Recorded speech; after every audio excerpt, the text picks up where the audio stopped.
is a mess. So much bullshit in our lives, nippy, getting no stress. Well, this is a story about two dudes and a chick.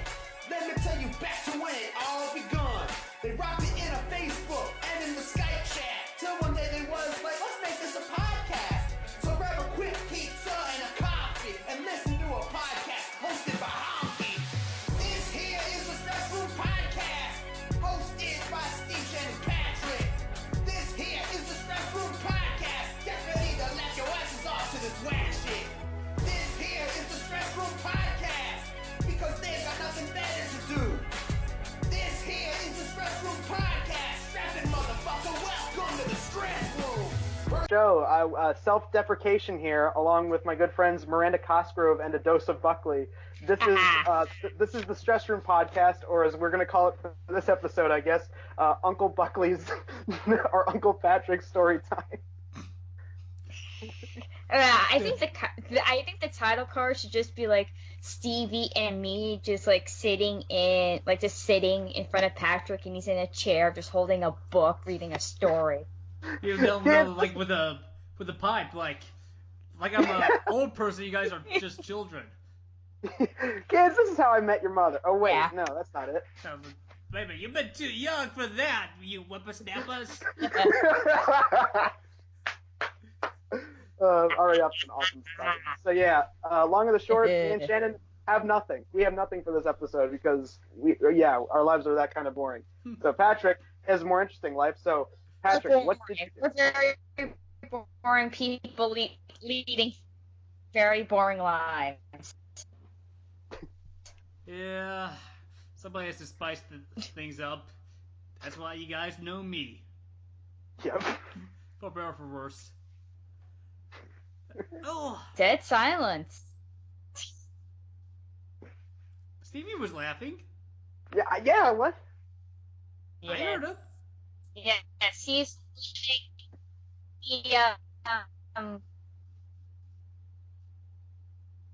kind of like the spicy seasoning in a plastic. Yeah. Okay. So as you know, so good host Stevie has implied, I had quite the weekend last weekend, and none of it involves wrestling at all. What? Oh my God! It's not wrestling. No. Basically, last weekend. Well, first off, as a high level view, went to like my favorite con in the world, Horror Hound. Though ironically, it was supposed to involve wrestling with Ric Flair being guest, but with Ric Flair's horrible health problems, he had to cancel, so it didn't. And like almost immediately after I left Horror Hound on that Sunday, I went to see you too. You too. Yep. So basically, let's try to go chronological order. And I still what I'm looking for. Yeah, we could play sing along with Patrick later on. Right now ain't no sing along with Patrick. Okay. So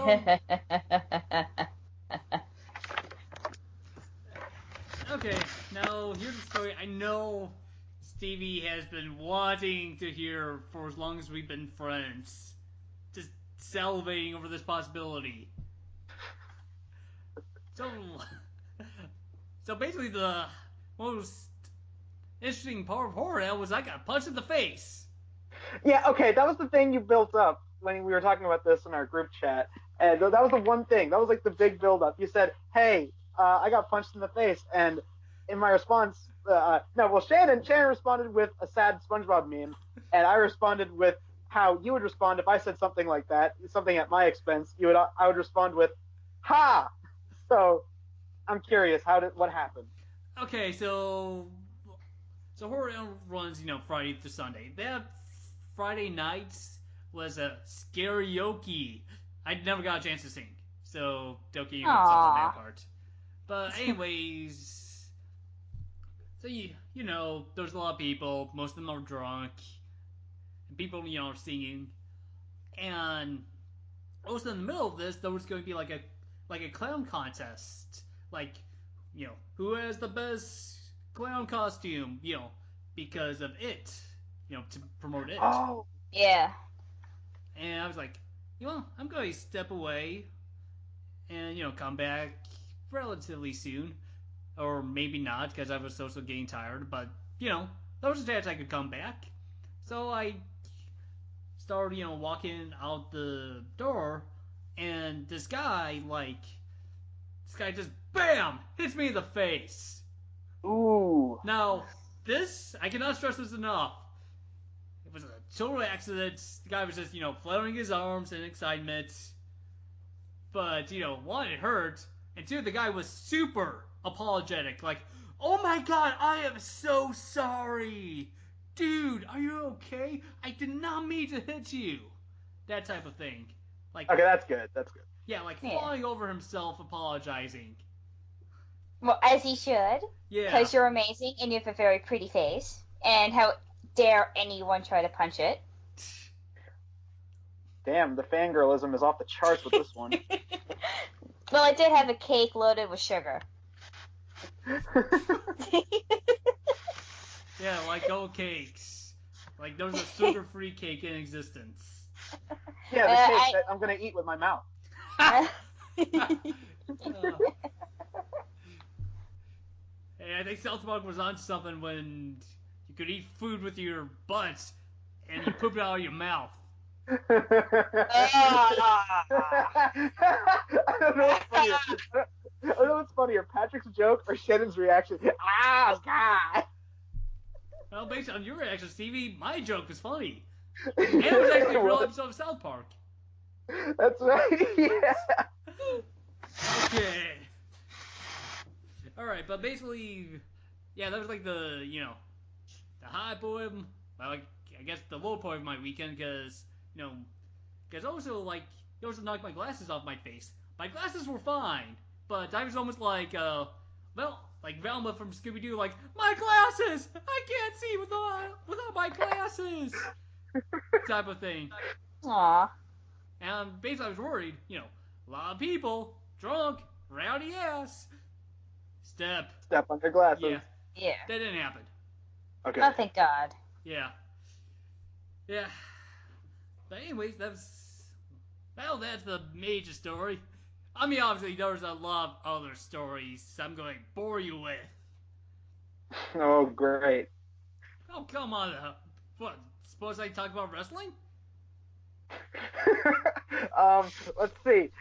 We could listen to one Snorefest or another Snorefest. No, I'm kidding. Nah. Fire away. There's actually also another funny story that became funny afterwards. Cause there's gonna be. You guys know the actor Nestor Carbonell? I think so. The name sounds familiar. He's pretty much, for me, best known as the mayor from The Dark Knight. Yeah. Yeah. So actually he was there. And Nice. here's a really good story. So he's there, I have my copy of The Dark Knight Blu-ray, for him to sign. And, he's really nice, we talk a little bit, he signs my thing, or so I thought. Uh-oh. Yeah, so, a few hours later during that night, I take pictures of, if I have something, unique, like a Blu-ray cover to sign, I take pictures, put on Facebook, hey, it's so-and-so's autograph. And I have, quite a few of these. And I'm picture, and then I take a picture of the Dark Knight cover, and I'm like, wait a minute, something's off. Because it has my name on it, it has an in-character quote, it has his character's name in it. Nestor forgot to sign his name on it. Oops. Yeah. I'm I was actually really pissed. Yeah. Yeah, I was, like, livid over this. Like, legit. Now, obviously, this was, like, after the con was closed for the day, so thankfully I did not go, down there and make a horrible scene like, "You son of a man, you forgot to sign your name, what kind of record you're already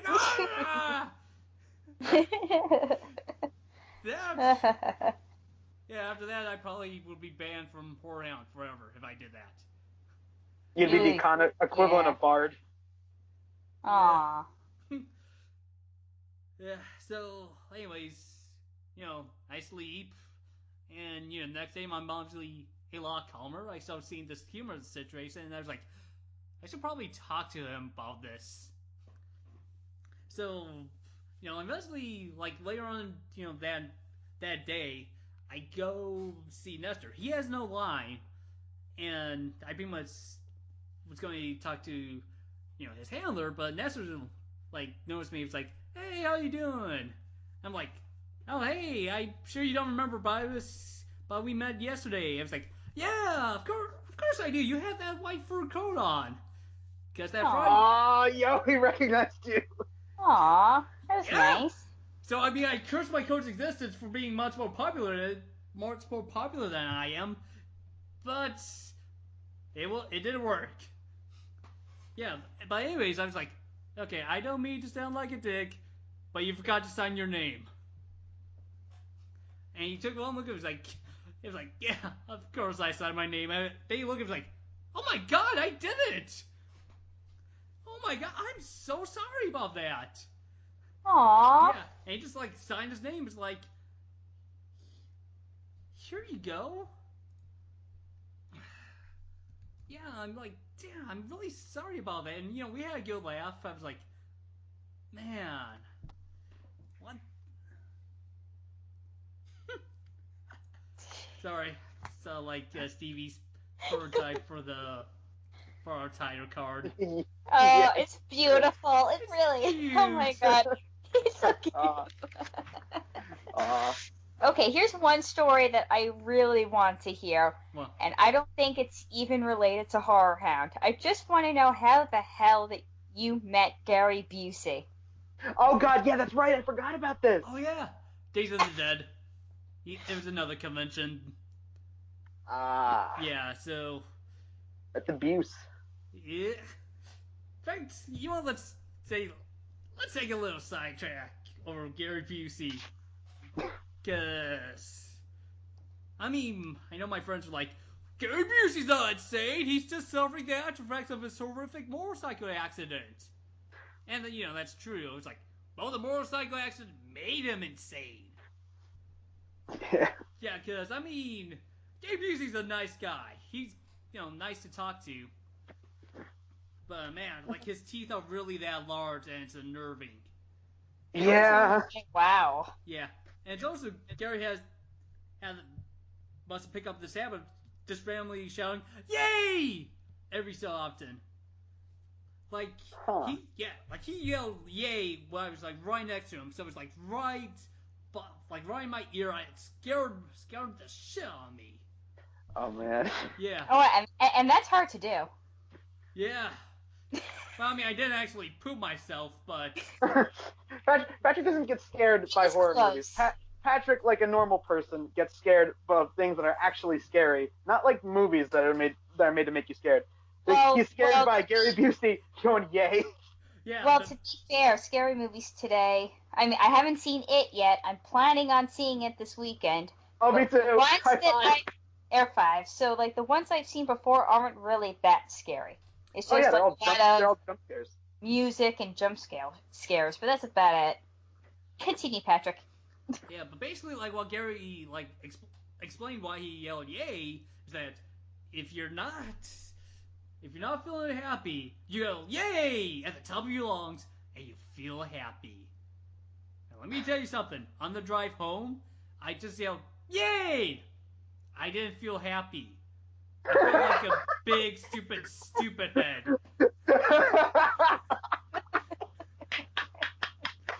Quote of the podcast. I'm totally sharing this episode and putting that as the quote. I'm I was told to say yay to feel happy. I said yay. I didn't feel happy. I felt like a big stupid head. Well, the good news is at least you didn't die. If we ever made stress room merchandise, those would be our top 3 shirts. That one quote from Gary Busey, the pussy ass gun, and of course, did you die? Those would be the big stress room meme quotes. Oh my god, yeah, totally. Like, just have it on like a t-shirt or a mug. Yeah. You should probably do that. Nobody will buy it, but it'd be there. I would make t-shirts for us just if we were all to meet at a convention. I would give each one the 3 of us, and we would take a picture of it, and it would totally be our new big like banner. How about the quote, did you die? Like, one person can wear did, another person can wear you, and the other person can wear die. Yes. And our faces in cartoon form that I would draw. Oh my god, like, I feel like there should be another title card. But I don't know, like, where we would... Next episode. Let's focus on now. Back to Horror Hound. Alright, go. Go back! Well, not to the present, but to a more present-y past. Okay, basically, like, those 2 stories were, like, the big stories. I can tell, like, actually, like, meeting Natasha Henstridge.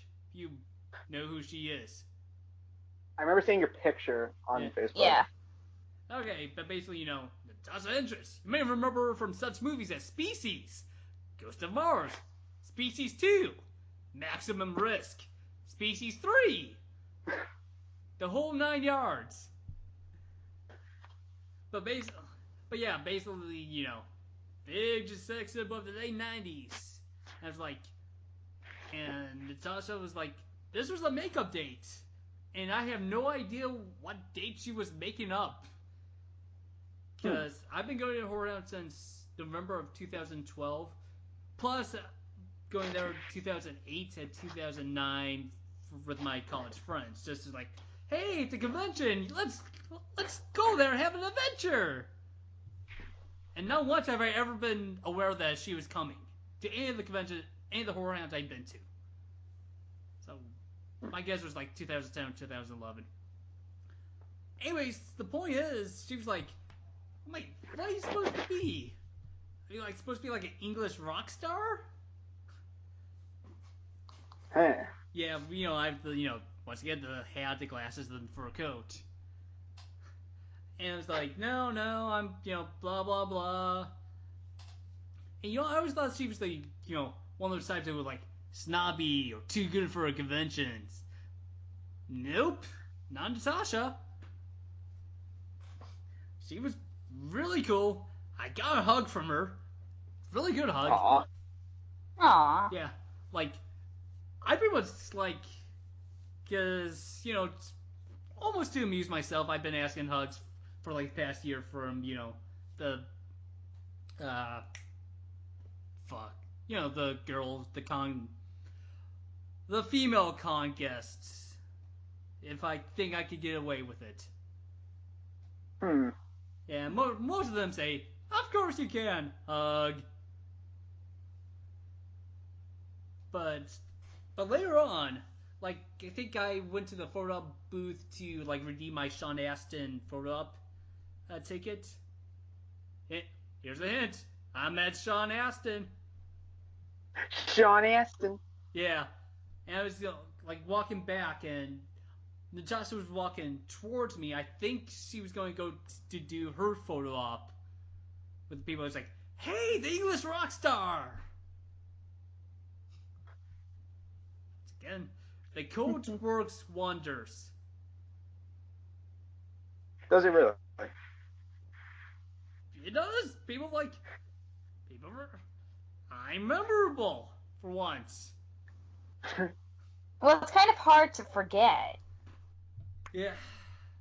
I mean, it's not like your normal cosplay. You go, hey, Deadpool. Hey, Belle. I mean, it's like, it's not like a normal cosplay that, you see It's at unique. a convention. It's It's unique. It's different. It's something that you're going to go, hey, I remember you. You wore that thing. Though, if you actually came as Belle, you would also be unique in this environment. Yeah, because it's a horror convention. Well, I was just giving like any, like, Yeah, an example. let's say Yeah. Comic-Con, like, let's say New York Comic-Con, for example. Everybody's gonna dress up as Belle. The first time, no, the second time I went to New York Comic-Con, there was like this whole slew of Deadpools. Oh yeah, definitely. It's a comic convention, and Deadpool is still hot now. Well, he's always hot. Damn right.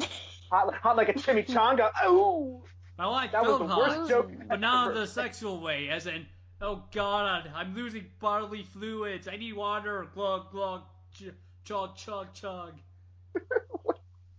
No, seriously. It's so technically summer. There's a lot of people. I'm wearing heavy ass cosplay, whether it's the fur coat or the get up I had when I cosplayed as a Shouter the following day. Oh, that is so true. Like, summer conventions are usually the worst, especially if you got really heavy ass costumes. Yeah. Yeah, it was like, I mean, after Saturday, my arms were like sore for 2 days. Damn. Oh, jeez. Yeah. Okay. Oh, here's like another quick story about how I was unnerved by somebody being too nice. Uh-oh. Okay, so have you guys seen The Lost Boys? I heard of Yes, it. I remember a little bit from it. Okay, so there's two brothers called the Frog Brothers. One of them was Corey Feldman. The other was the other was Jameson Newlander, and this is about Jameson. And pretty much, I get up, I have my Lost Boys Blu-ray for people to sign because they had a lot of Lost Boys folks. In fact, I pretty much got signatures from all the Lost Boys guests, except Corey Feldman because I already met Corey. Yeah. Yeah, You and didn't then get good ass Corey Feldman. yeah. See, and then Corey was just weird, kind of weird. But anyways, the point is back to Jameson. He we make small talk. He's pretty nice. He's easy to talk to, and he was like, should I sign this? Should I make it out to you? Should I put a quote in it? Should I put my character's name in it? Should we take a picture? Should Would I you move like a my sandwich? hand to make would words you like- with the would you like- Sharpie? I mean, okay, he didn't ask the last question. Oh my god, this sounds. Hey, would you like a back massage? Hey, would you like a blowjob? Hey, I need work. Yeah, okay, he didn't ask whether he should move I'm his sorry. hand, but Oy. every other question was a direct quote. Jeez. Okay, dude, come on. I guess he was trying to please. Some people are just a little too eager to please. Yeah, I know. It's like, I mean, I'd rather have somebody be too nice than be too mean. And Yeah. sadly, I don't have any mean celeb stories Yeah. this con. Which is great for me. And by that again, I Yeah. can meet everybody. Though I heard, like, bad things about Nicholas Brendan. Watch how you just jinxed. Watch how you just jinxed yourself, and the next con you go to, you're gonna run into one really mean celebrity. Yes, because celebrities are going to totally line up and watch the Stress Room podcast. It's the go-to podcast. It's the number one. Everyone listens to it. Everyone who's somebody listens to our podcast. By the way, fans, everyone that loves Well, they Stress Room, should. we love you. We Yeah. do. We genuinely do love anyone who decides to, I just want to listen to some Stress Room, and they find out it's not really about stress. Yes. Exactly. It's like, oh yay, Stress Room. I'm really stressed. And it's the total opposite. So we're at the not really stressful stress room. No, Wow, this we cause podcast- stress. Wow, this podcast sounds really negative. I'm gonna give it a listen. Hopefully they're not a bunch of cynical assholes and they listen to it. Wow, they're cynical, but man, they're laughing so much. I love them.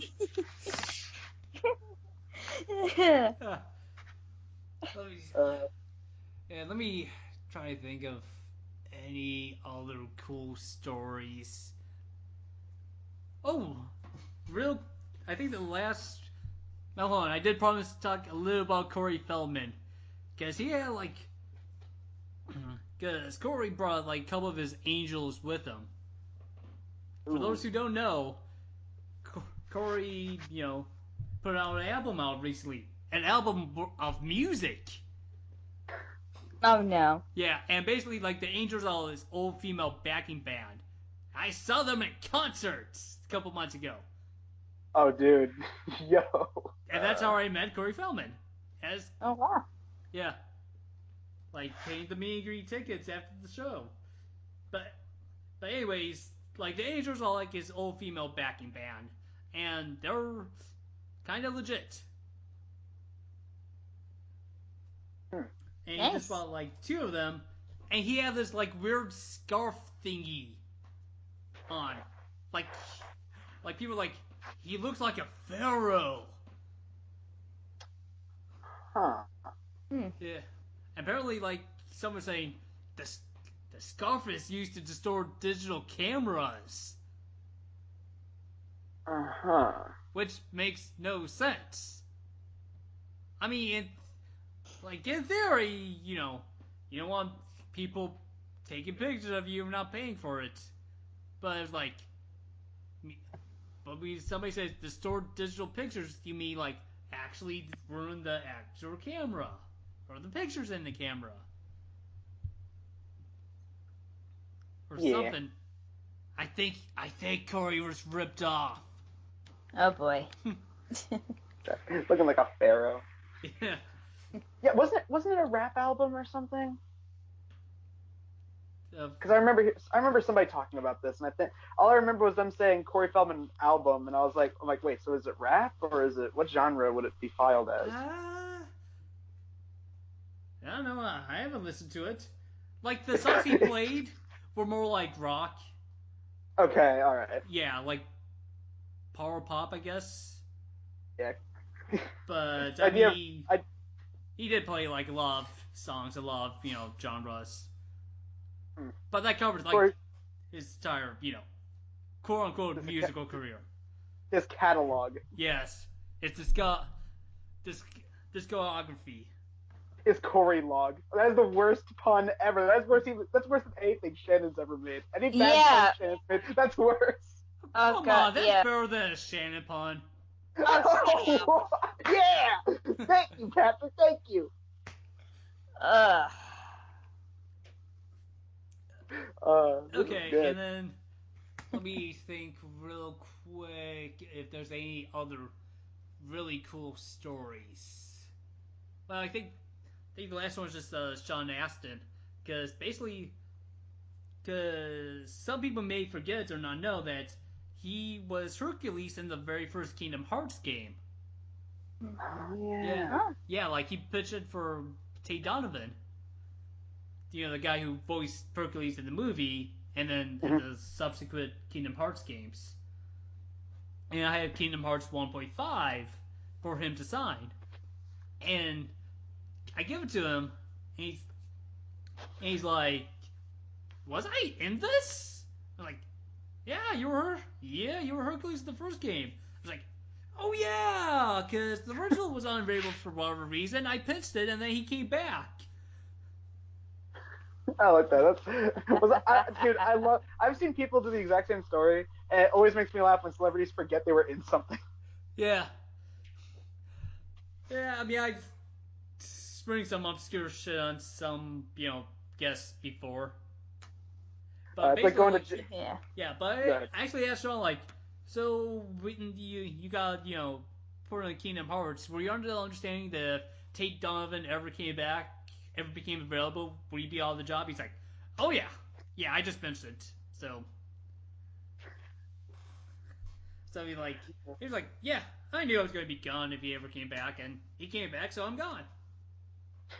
But basically, my copy of Kingdom Hearts 1.5 is the very first Kingdom Hearts 1.5 copy Sean has ever signed. Oh, nice. You're lucky. There you go. Yeah, at least according to his memory. Yeah, but Pete did say. Still trying. Yeah, I actually did ask, like, you never signed the game or this edition? I was like, I may have signed the game, but yeah, definitely not this edition, because it seems to be a compilation. Yeah. So, that was pretty much, around it and everything. But, it had awesome stories. He has suspense over whether I'll get Nestor's autograph for realsies. And me being punched in the face. Oh. Yeah. Alright, so now I guess we're moving on to you two. This should be good. Yes. Yes. So I'm going to say this straight up. I paid $300 for the tickets. Or Whoa! Ticket. It was like a VIP. They sent me like some VIP kit, which was like a giant ass booklet with some of like old tickets, stubs, and old tour memorabilia, and harmonica, which I have discovered is a great instrument of torture for my cat. Oh, poor Oh, Charlotte. jeez. Yeah, she deserves it. A lot. Wow. Okay, so basically, like, we're around on September 10th. And U2 was playing September 10th. So pretty much. Something to do. Something to do. Yeah. So pretty much, like, I came home. I left Torhound around noon and came back home at 1. So I had like, gave myself about 4.5 hours to do everything before I left for U2. Because they started at 7. Well, the show started at 7:30. Doors were probably at 6 or 6:30. And I found my seat around 7. But the point is, I was like, okay, I gotta put all the pictures up on the Facebook. I gotta scan all my autographs. I gotta do the laundry. Stuff like that. Yeah. And oh, wait a minute, I kind of forgot the punchline to like the $300 I spent. I paid too little. I think I still owe U2 money. It was amazing. It's easily the best country I've ever been to. Now, granted, this was my 3rd concert, but one of them was Corey, and the first was Kill Switch Engage. Huh. Okay. So it's not So like obviously U2 is gonna be the best one. Yeah, and it's a pretty high bar. So first off, like, the opening act was Beck. Doing Loser, right? Yes. Ah, nice. I love that song. Yeah. I'm actually shocked he played it. Because, but then again, maybe I'm not so shocked. Like, Beck never had great love for Loser. It was it's one of those songs that, he put no effort in it, he was fucking around, and then it got released as a single, it became a big hit. Yeah. I remember reading about that because I was like, when I listened to it for the first time, I was like, man, this song's so good. And then I did research on it. And yeah, it was pretty much just him dicking around. Yeah, but it's more like, I think, at this point, I think Beck is bemused over his success and its longevity. Like, he'll play it. Yeah. He seems happy to, play it, but, But anyways, like, Beck actually played for an hour. And it was a really good set list. Because, had Loser, had Devil's Haircut, it had Where Was At, E-Pearl, Girl, a bunch of other stuff. The classics of Beck. Yeah, plus he has a new album coming out, and he played a song off of that, I think. Nice. Or, like, one song has never been played before. So which I would assume will be off his upcoming album. But yeah, so, Beck had good sets, and then it was over. But there was the really cute parts, like when he's introducing the band, they started playing, like covers. Like his bassist started playing Good Times by Chic. These are the good times. Oh, nice. Nice. See, his guitars started playing do do do do do do do do do do do Heartbreaker by the Rolling Stones. Oh, nice. Nice. Yeah.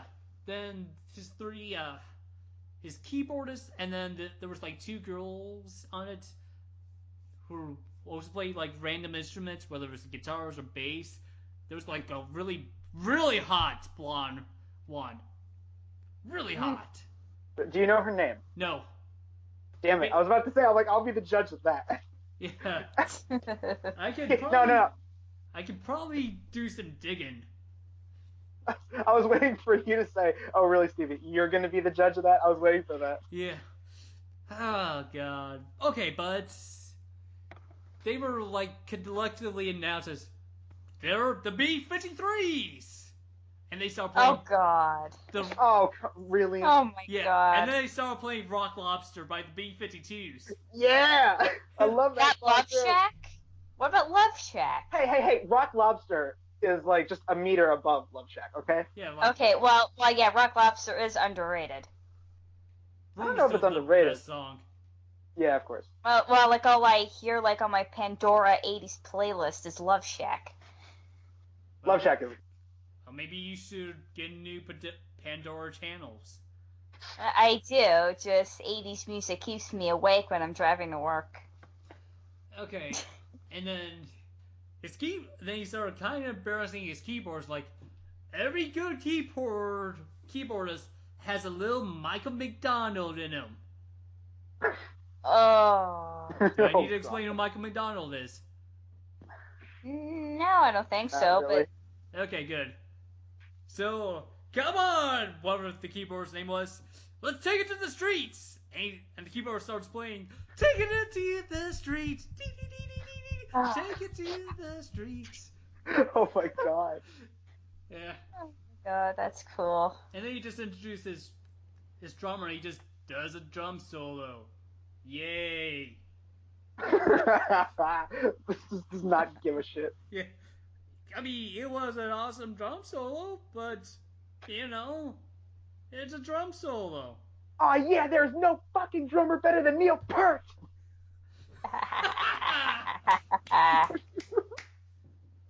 Beautiful. Yeah.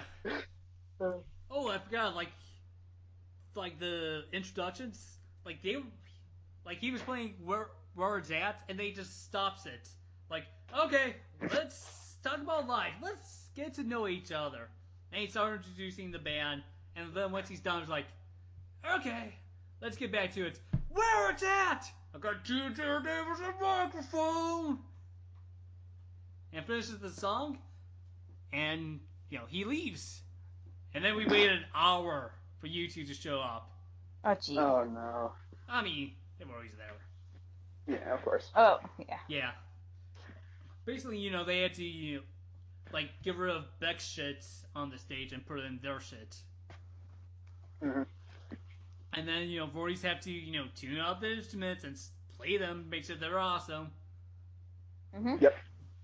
So Gotta anyways, get hour ready. later, the lights go out, there's some music of some kind playing over the speakers. I mean, different music. It wasn't YouTube music, but something to introduce you to. And then Larry Mullen Jr. comes out, the drummer. Yeah. And he starts playing the drum beat to Sunday Bloody Sunday. And then that starts walking, because there's like two stages, kind of.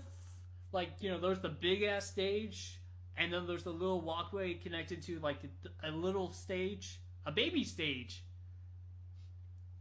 And for the first, you know, 4 songs, you two play out of the little baby stage, and also opening for themselves. But anyways, back to the concert. So like, so you know, Edge, you know, walks doing the dun dun dun dun dun dun dun dun dun. However the riff through Sunday Bloody Sunday goes. Yeah. Yeah, and then Bono just walks like, I can't believe the news today. I can't close my eyes and make it go away. With Adam Clayton behind him. And they just, you know, converge onto the little baby stage and start rocking. And, you know, everybody's on their feet, everybody's singing along, and they just go, like, straight up to New Year's Day, which I, you know, put on my Facebook Live. Yeah, I did see that. Yeah. And it was totally awesome. They're like, I followed that up with Pride in the Name of Love. And then the last song of their opening act was Bad. Which was, okay. But anyways, Bad comes. They start walking back to the big stage. There's this, like, giant screen behind them that so far it's just been, like, it's been used to, like, put in, like, random poetry during, like, the intermissions and have a little shadow of the Joshua tree. And then when Beck was out, they put, like, on the right side of that screen, how would you describe it? Like, like video of, Beck playing, so people in the really cheap seats could see him. Because this was at, this was as an arena. Those are bigger than the stadiums, right? Mm-hmm. Yep. Anyways, Boyas, I think if every single seat was full, like for a regular football game, it could seat 70,000 people. Mm. No. So, anyways, they start, doing stuff with the video screen. Everything's bathed in red light, and they start playing the Joshua Tree from beginning to end. It was awesome, because the video screen just like showing random videos of things like for the Streets of No Name. It was like a first-person view of a car driving through a desert highway as you see people just walking on both sides of the highway. Oh, nice. Huh. Yeah. Alright. Yeah. Like, they played a little clip from some old Western thing where apparently, like, it was a guy named Trump. And this came from, like, the 50s or 60s. But a guy named Trump was like, there was an apocalypse coming! And there's an apocalypse coming. I know the only solution, and that's to build a wall. Oh my god. Oh god. Okay, at first I thought you said Trump. Like, it was a guy named Trump, and immediately in the back of my head I was like, there's no way he said what I thought he said. And then when you said that, I'm like, oh, my worst fears were realized. Oh, it was. gosh. Okay, Yeah, just a little thing. We never get political on here, so if you happen to listen to this, don't get political in the comments. Yeah, Here's the way that we see it. We don't give a crap. Yeah. Yeah, I mean, like, I'm not saying it's just to, stir the part to be Mr. Political, but it was a thing that happened during the show. Yeah, exactly. Yeah, that was. I'm alright with that. Yeah, and then basically there wasn't a lot of, how Bono is, this pompous guy who says things so sanctimoniously. There wasn't much of that. Okay, good. That's the worst thing I don't like about Bono. Bono is an incredibly talented guy, but that is just the worst thing about it. I'm glad to hear there was less of that. Yeah, I mean, there was that video, and then I think it was In God's Country, he just said, like, some people in the labor movement are being left behind, and we should care about that a lot. Because if some of us don't succeed, then none of us don't succeed. Well, okay. Yeah, that was, like I said, during, like, the main show, that was pretty much it for, politicizing. There's a couple of other parts were, like, like the No More doing Sunday Bloody Sunday, but that's been part of the song forever. And then it was like, yeah, America! It treats some for Irish kids very well. That type of thing. Yeah. Yeah, but basically... Yeah, but like I said... Because, Joshua Tree's, a great album, and they played it live, start from finish. You got, like... Everything's, on point. Nothing... none of this shit feels, old or tired or just being propped up for nostalgic reasons. Yeah. Yeah. Yeah, obviously, well, the streets have no name. I still haven't found what I'm looking for. With or without you, the blue sky, in which, yeah, there's one thing that I did not like about the YouTube show as a whole, and it took it to Bullet the Blue Sky, which was the 8th song they played before, YouTube started showing up on the actual video screen. It took eight songs for them to finally show up on the video and it was screen. by design. God. But it's one of those things that I get it, but it's not the right call to do. I just feel bad for the people in the nosebleed seats who don't have binoculars. Yeah. Because way back when, I think they still do it, with operas. If you're really, really high up, they have, one of those fancy opera binoculars so you can look and see at the stage. Yeah, I guarantee you there was no opera binoculars for this show. Yeah. At a rock concert. Yeah, yeah. Oh yeah, the first 4 songs, the things to set up the Joshua Tree, yeah, there was no videos whatsoever. It's just, them rocking out on the little baby stage. And then just the first 3 songs of them, it's just, various videos. And then with Bullet Blue Sky on, then you start seeing the band. But, everything was black and white, and some of the videos, they were, highly stylized. With Bullet Blue Sky near the end, it became almost like a rotoscoped version of it. In real time, which actually is a cool effect. Because there's a lot of videos on YouTube from that show. I might just show them on my Facebook or my Twitter so the public can see them. Yeah. Yeah. Okay. Anyways, after the show, there was the encore. And I didn't actually stay for the entire encore. Yeah, I would have done the same thing. I would have left. Yeah, I don't blame you. Yeah, basically I made 2 songs, Beautiful Day and Elevation. And basically there was also, as far as I know, one last bit of, sanctimony from Bono about doing Beautiful Day. It was when women of the world rise up and rewrite history to her story, that will be a beautiful day indeed. Hey, I came here for music, not politics. Now get back in your cages and dance, monkeys. That's the way I see it with any entertainer. It's look, you can have your politics. I don't care. Just, you're entertainers. Just entertain the public, man. Yeah, but let's face it. If anything, that's what Bono does. That's his gimmick. Yeah, that's definitely Bono. I mean, there's a few entertainers that can get a pass. Bono, I think I can get a pass because he has been doing that for years. And then speaking of U2 and Bono, I'm probably the only one here who has an iPhone, but I got stuck with the free album that U2 gave away that just randomly showed up on my iPhone one day. I listened to some songs on the album, wow, I'm bored. Yeah, no, funny story, because I don't have my iTunes set up to automatically download shits.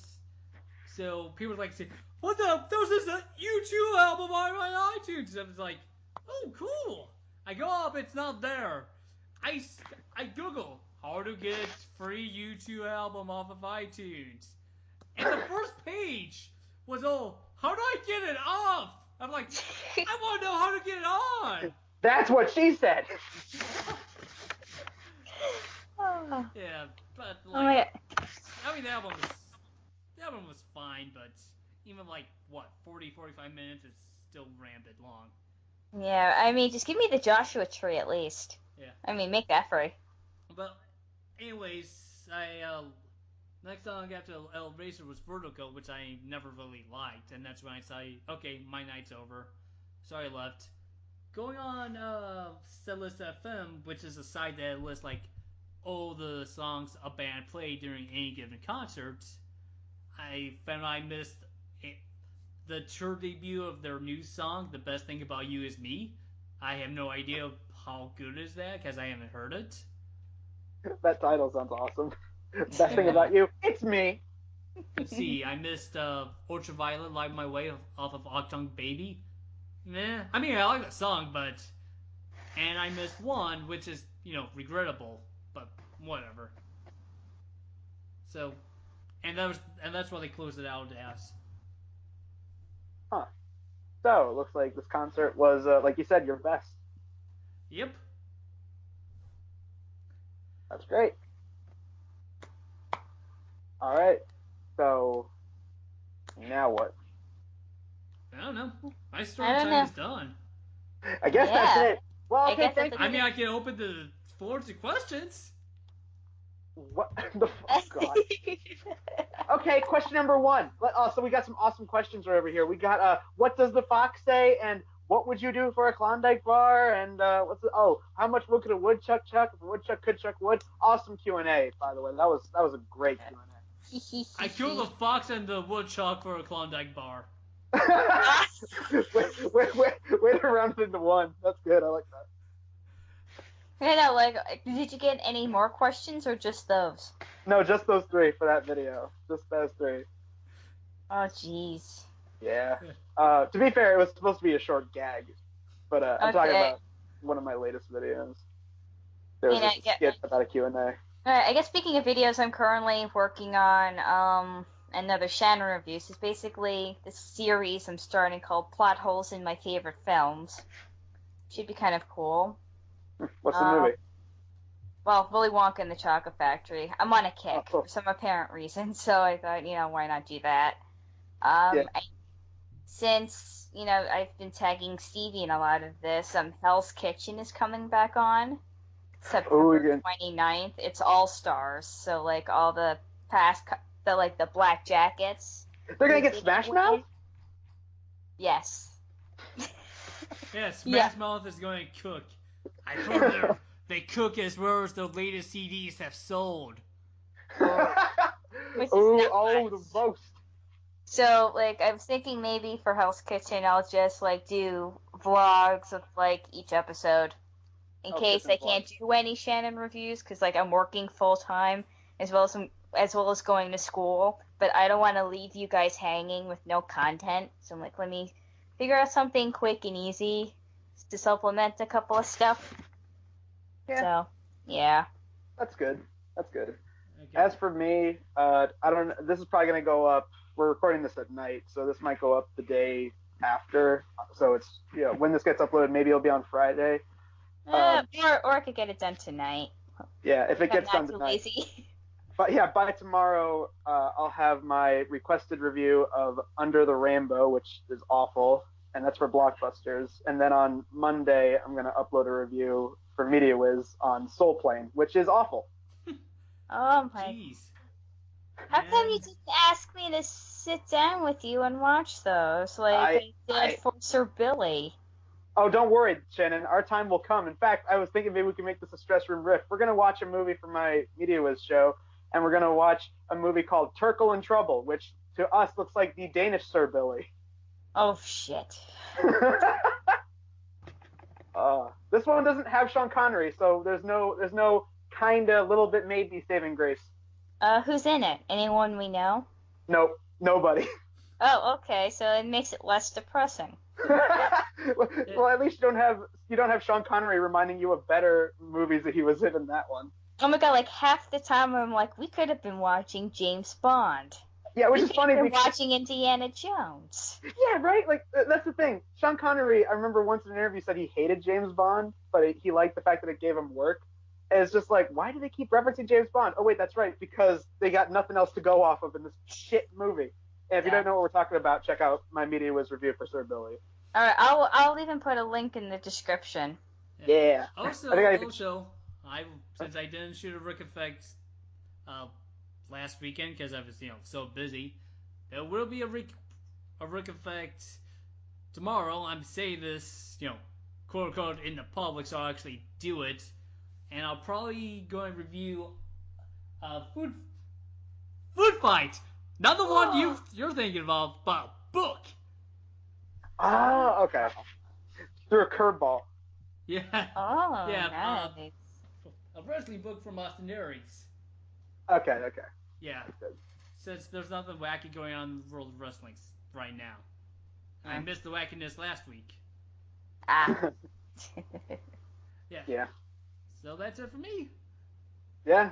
So I guess I'll end us out with I just this is an on the spot parody of Loser by Beck. This is just the chorus. I just came up with this right now. Hey, Prime Minister, you're a hoser, baby. Now let's play some hockey. That's all I got. And it Good showed job. you came up with it just now. Yeah. Oh. Thank you so much. Then again, I am the guy responsible for such classic parodies like "My Fart Will Go On" and "Smells Like KFC." But I like to think I'm getting better. I mean, after all, "Life Is a Runway" that was top 10 material right there. I think that, like, I keep saying this, but, like, you're getting really, like, you're getting better at these parodies. Like, Life is a Runway, but, like, you said it was a cover of the Rascal Flatts from the Cars soundtrack, but Rascal Flatts actually did the cover from the original Life is a Highway. Yeah, I know that was a So cover. it's like a cover. So it's like a parody of a cover of a original. Yeah. And the next MC Swigga song, if you're curious, is coming out in October because I only do one a month, and that one's gonna be a parody of "Paparazzi" by Lady Gaga, and it's gonna be called "Like a Zombie." Yep. For Halloween! Yay! For Halloween. So we'll see you then for the next stress room. Hopefully we'll do that for October. All right. Yeah, bye, everybody. Bye. Bye.